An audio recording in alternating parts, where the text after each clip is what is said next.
Gibt es da irgendwie Biologen unter uns? Rumwurst, wo gibst du was hin? Und bis jetzt war es auch eine gute Entscheidung. Praxistests, da stehen auch aus. Wir sind sozusagen die Stallknechte.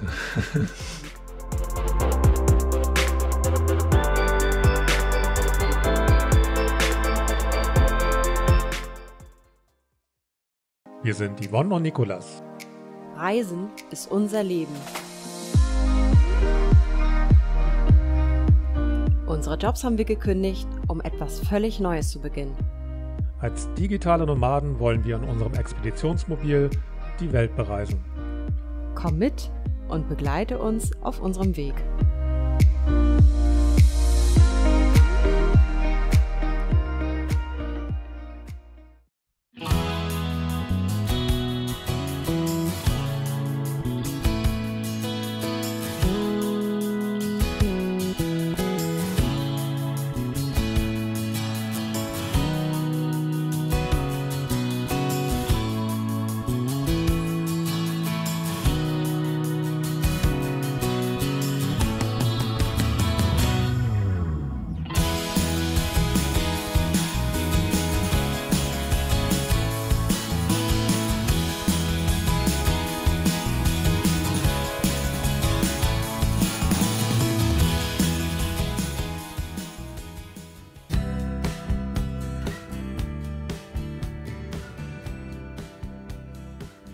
Wir sind hier in so einem kleinen Dorf an der Weser, an der Grenze zu Niedersachsen. Also wir sind in Nordrhein-Westfalen gerade. Ja, das Gebäude besteht aus 3 einzelnen Komplexen. Ist schon sehr, sehr urig. Also man bekommt so ein besonderes Gefühl, wenn man hier durch die Räume geht, weil überall hängen Spinnweben. Wie so ein Resthof. So habe ich mir so einen Resthof immer vorgestellt. Mehrere rote Backsteingebäude, Scheunen, ein großes Haus, das eher wie so ein Herrenhaus aussieht, von der Größe her auch. Wir stehen halt hinten auf dem Hof. Wir sind sozusagen die Stallknechte. Und es gibt einzelne Räume und in dem einen Raum ist die Werkstatt, in der wir bauen. In dem nächsten Raum ist der Malerraum, wo wir unsere ganzen Hölzer lackiert haben. Und dann gibt es auch noch eine Waschküche. Erstmal habe ich so gar keine Erwartungshaltung gehabt, so was diesen Ort angeht. Das ging mir genauso. Also ich konnte mir das überhaupt nicht vorstellen, wie es hier ringsherum aussieht. Und ich muss sagen, ich bin daher auch sehr positiv überrascht, weil es total ruhig ist. Allein die erste Nacht, hier ist kein Mucks, es gibt hier nur Tiere, sonst gibt es hier gar nichts, keine Autos. Ich habe anfangs eigentlich gar nicht so richtig ein Gefühl hier entwickeln können, weil ich relativ schnell wieder im Arbeitsmodus war. Jetzt erst später, wo ich mich dann halt daran gewöhnt habe, so auch an den Tagesablauf hier. Also grundsätzlich kann man sagen, ist das hier ein Ort, an dem man echt lange Zeit eine schöne Zeit verbringen kann. Ich finde es so ein bisschen schade, dass ich diesen schönen Ort, der super toll gelegen ist im Naturschutzgebiet, nicht richtig genießen kann, weil wir hier den ganzen Tag am Bauen sind. Ja, und so werkstattmäßig ist hier alles bestens ausgerüstet. Dirk hat natürlich eigentlich alles Werkzeug, was man so braucht dafür. Klar, weil er auch schon sehr lange dabei ist und sein Expeditionsmobil baut. Das ist natürlich klasse. Ich hätte so viele Werkzeuge kaufen müssen, um erstmal die Dinge dann auch machen zu können. Die ist schon gut ausgestattet, die Werkstatt. Wir sind hier, weil wir unseren Odin fertig bauen wollen. Und wir hatten geplant 2 Monate. Daraus sind jetzt bereits 4 Monate geworden. So viel zum Thema Pläne machen. Dauert immer länger, als man denkt. Gerade bei so einem Projekt, also wir haben sowas vorher noch nie gemacht. Wir sind Laien. Das ist natürlich schwer einzuschätzen. Wie lange braucht man für bestimmte Dinge? Das wundert uns jetzt auch nicht, dass es länger dauert. Das ist natürlich nicht so toll, weil wir uns das anders vorgestellt haben. Wir wollten ja eigentlich im Juli nach Norwegen fahren. Aber es ist halt auch nicht schlimm, weil jetzt machen wir die Sachen richtig gut. Und dann freuen wir uns auch, wenn das dann alles am Ende perfekt ist. Und wenn wir dann halt 3, 4 Monate später losfahren, dann ist es eben so. Es ist überhaupt nicht schlimm. Gar nicht.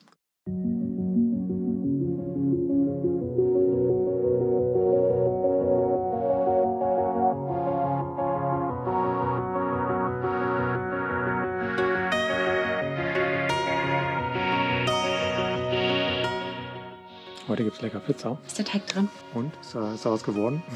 Ich weiß es schon. Vielleicht ist er ja dann doch noch gegangen. Ich glaube nicht. Also es riecht schon nach Hefesoße, ne? Ja, es riecht auch gut. Ja. Es wird auch lecker gleich schmecken. Jetzt machen wir uns einen entspannten Abend.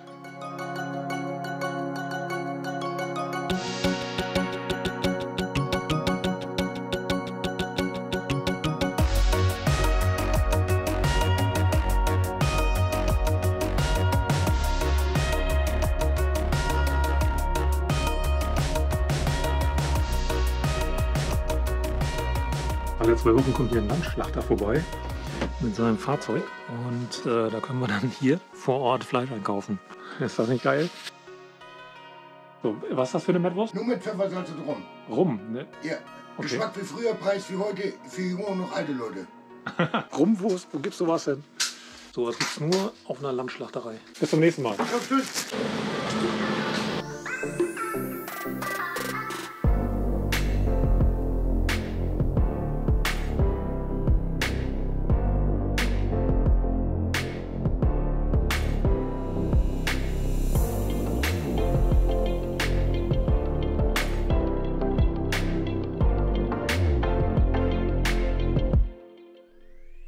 Ich habe nie so einen großen Pilz gesehen. Ich auch nicht.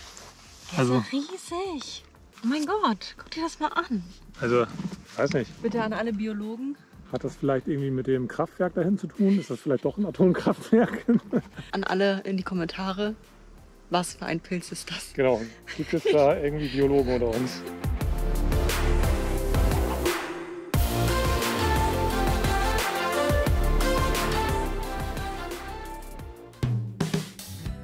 Also zunächst mal, als wir angekommen sind, da sind wir ja schon mit kaputter Standheizung angekommen. Die ist uns ja noch kurz vor Abfahrt aus Ahrensburg kaputt gegangen. Und im Mai hatten wir es ja noch nicht so warm.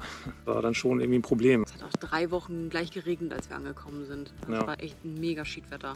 Du kriegst halt die Feuchtigkeit aus der Kabine nicht raus und es ist halt wirklich schon ziemlich kalt. Das war so das erste Projekt, die Standheizung reparieren. Das hat mich ziemlich viel Zeit gekostet. Also am Ende war es dann die Pumpe, die kaputt war. Und in diesem Zuge habe ich dann gleich überlegt, ja Mensch, irgendwie ist das eh so eine Radaukiste. Macht es nicht wirklich schön, die anzuhaben und dann da drin in der Kabine zu wohnen. Ich habe dann da auch schon dran gedacht, Zeiten, wo man dann wirklich die Heizung noch mehr braucht und dann vielleicht auch von drin arbeitet und dann nervt dieses Geräusch. Und Und auch nachts laufen lässt, ne? Dass man dann die Weiherfeuer unterm Bett.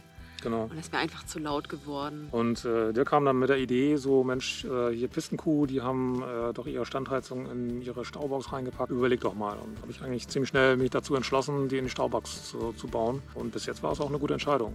Ja. Der Praxistest, der steht noch aus.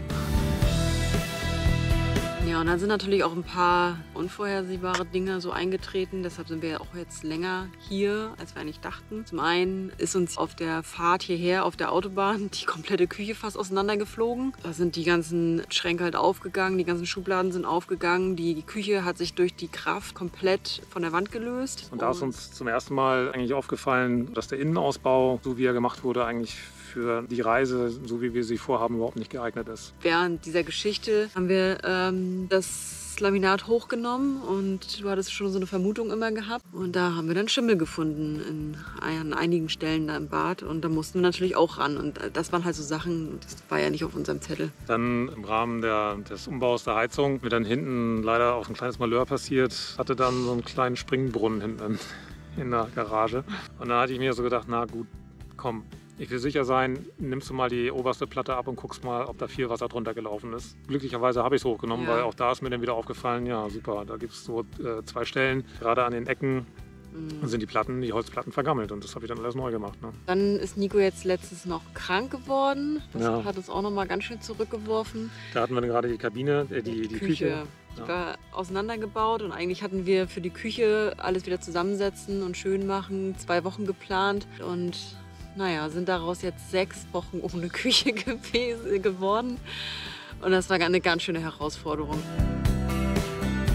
Dann ist auch noch herausgekommen, während der Fahrt schon hierher, dass das Einbringen der Starterbatterien in das Fahrerhaus dann doch nicht so eine gute Idee war. Ich habe halt gemerkt, dass ich mit dem Sitz, doch durch meine Länge, dann auf den Batterien rumgejuckelt bin. Also noch eine Staubox geopfert und da die Batterien reingebracht. Ja, solche Sachen zeigen sich halt erst, wenn man wirklich so ein Mobil halt benutzt. Und ich finde es super klasse, dass wir vorher auch schon in den LKW gezogen sind. Weil jetzt leben wir seit 4 Monaten da drin und wir merken halt einfach jetzt schon, was halt irgendwie gut ist und was nicht so funktioniert, sodass wir das jetzt noch umbauen können. Ja, genau. Unser Gepäckträger. Wir hatten dann ja auch überlegt, so Mensch, wir müssen ja auch irgendwo mit unserem Reservereifen hin. Eigentlich ist das gar nicht so gut, so wie der Gepäckträger beschaffen ist. Der ist halt platt, der hat nicht mal eine Reling. Ne? Wenn da mal ein Gurt irgendwie reißt oder so und man muss scharf bremsen, dann knallt das Ding nach vorne weg. Das ist uns vorher auch nie aufgefallen. Wir sind ja auch total Laien und da weiß man irgendwie nicht, okay, was muss jetzt so ein Weltreisemobil irgendwie alles haben? Und du stellst stellt sich halt alles jetzt so erst heraus, dass, okay, das fehlt, das fehlt, das fehlt. Ja.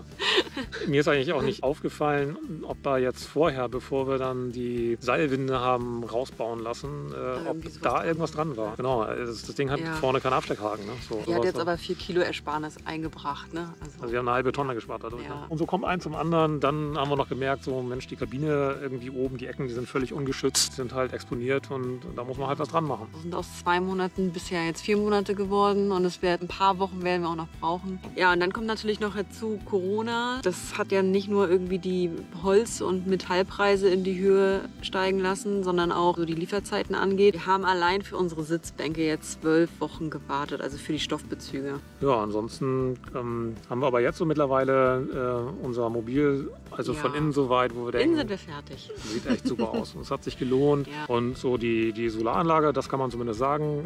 Wir haben ja jetzt so einen 4 Monate Test gemacht. Wir kochen autark, wir leben da drin autark. Also alles, was wir an Strom brauchen, kommt über die Solaranlage. Und wir hatten nicht wirklich immer gutes Wetter gehabt. Nee. Und auch die Platten, also die Solarplatten oben, stehen jetzt auch nicht ständig in der Sonne, sondern sind halt teilverschattet. Nee, und die ganze Elektrik habe ich halt auch komplett umgebaut. Diese dicken Kabel, die zum Wechselrichter gehen, die zu den Batterien gehen, da war keine Sicherung dazwischen. Also 220 Volt System, kein FI-Schutzschalter drin.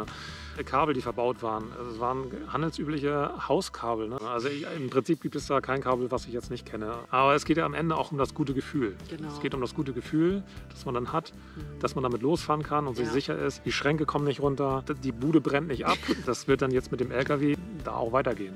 Dass wir den einmal durchchecken lassen. Ich versuche einiges natürlich selber zu machen, aber ich denke, es ist gut, jetzt erstmal auch in eine Werkstatt zu fahren.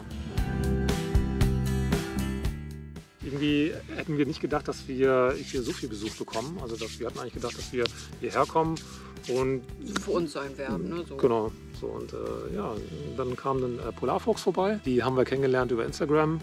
Super tolle Leute. Ja, total inspirierend. Das war auch so ein tolles Treffen gewesen. Ja, dann kamen noch Kari und Walter. Wenn du dann so ein Weltreisemobil was wirklich auf Weltreise 7 Jahre war, durch Afrika, durch Südamerika, wenn man so eins dann sieht. Das fährt auf den Hof und das hat so eine Aura, wo du denkst, richtig so ein Charakter. So. Wow, ne? Du siehst dem Fahrzeug an, das war schon überall und wurde überall optimiert. Da ging es nicht um Schönheit, sondern darum, dass es praktisch ist und total geil einfach. So stelle ich mir das auch vor, wenn wir mit Odin unterwegs sind. Hier was dran gebastelt, da was dran gebastelt und dann ist es ein richtiges Weltreisemobil. Sehr inspirierend. Total. Ich hoffe, euch inspiriert das auch. Auch das, was ihr so bei uns kurz sehen konntet. Wir haben natürlich die Themen jetzt nur kurz angerissen. Wenn euch das noch irgendwie so näher interessiert, werden wir natürlich dann auch Videos machen. Schreibt uns dazu gerne. Wahrscheinlich werden wir so ohnehin die Videos machen. Also wir haben das Material und dann kommen da so nach und nach dann die Details. Über Elektrik, über Wasser, über alles Mögliche werden wir Videos machen. Also dann hoffen wir, dass euch das Video gefallen hat. Bleibt gesund. Lasst uns einen Daumen nach oben da. Abonniert unseren Kanal, wenn ihr es noch nicht gemacht habt. Das ist übrigens kostenlos. Genau, das ist kostenlos. Das wissen viele nicht. Und wir sehen das, wie viel nicht abonniert haben. Ne? Also das sind immer noch 60% mindestens. Folgt uns auch auf Instagram, da sind wir nämlich auch. Also wenn ihr so ein bisschen näher dran sein wollt, weil die Videos haben immer noch so ein bisschen so einen Nachlauf, das dauert ja etwas länger, bis die dann fertig sind. Ich weiß, ich bin auch ziemlich hinterher derzeit. Ich bemühe mich, das aufzuholen, schneller zu werden. Das wird auch kommen, wenn wir dann halt nicht mehr so viel bauen und dann aufhören mit dem Bauen. Dann können wir uns auf die Videos konzentrieren. Und dann kommen die auch regelmäßig heraus. Ich weiß jetzt nicht, wann dieses Video rauskommt, wann es euch erreicht. Wahrscheinlich ist dann die Taktung der Videos schon etwas schneller geworden. Und derzeit ist es halt so, dass wir uns mehr auf den Bau konzentrieren und da kommt noch viel geiler Scheiß einfach. Hätte ich das jetzt nicht so aus? Ne? Da kommt jetzt so ein Dude, geiler Dude. Nee, also wirklich es lohnt sich, den Kanal zu abonnieren. Fassen wir mal zusammen. Richtig. Also geiles Zeug kommt dann noch. Genau. Wir freuen uns. Bis zum nächsten Mal. Tschüss. 5,5 Monate gehen wir jetzt mit Odin schon schwanger. Momentan irgendwie mehrere Bälle in der Luft. Wir bauen heute die Düsenstücke aus. Es ist ja auch immer noch September, also der Regen ist warm. 4 von 6 Düsen kaputt. Aber ich habe eine Panik gerade. So, jetzt hat er das Drehmoment. Da glüht was. Oh, Scheiße. Ist immer noch undicht. Unser Tank ist gestern angekommen. Der wird so ungefähr 220 Liter haben. Ich baue gerade die Tankumschaltung. Ich hätte mir vorher überhaupt keine Vorstellung darüber gemacht, was das bedeutet, einen zusätzlichen Tank anzubauen. Schöner Tank. sind lauter Kabel drin, die da irgendwie original nicht reingehören. Total verbastelter Scheiß. Ein Stecker, der war auch schon total verschmolzen. Das ist eine Katastrophe. Genau, sowas habe ich echt sowas von keinen Bock. Über den Lichtschalter wird das Zündschloss überbrückt. Ja, die Liste wird halt irgendwie nicht kürzer. Der LKW läuft halt überhaupt nicht rund. Ein Drehzahlmesser funktioniert nicht mehr. Das Rücklicht funktioniert nicht mehr. Die Bremslichter funktionieren nicht mehr. Ich könnte heute echt nur heulen. Und dann geht die nächste Scheiße kaputt, ne? Den brauchen wir jetzt, damit wir überhaupt irgendwie abgeschleppt werden können.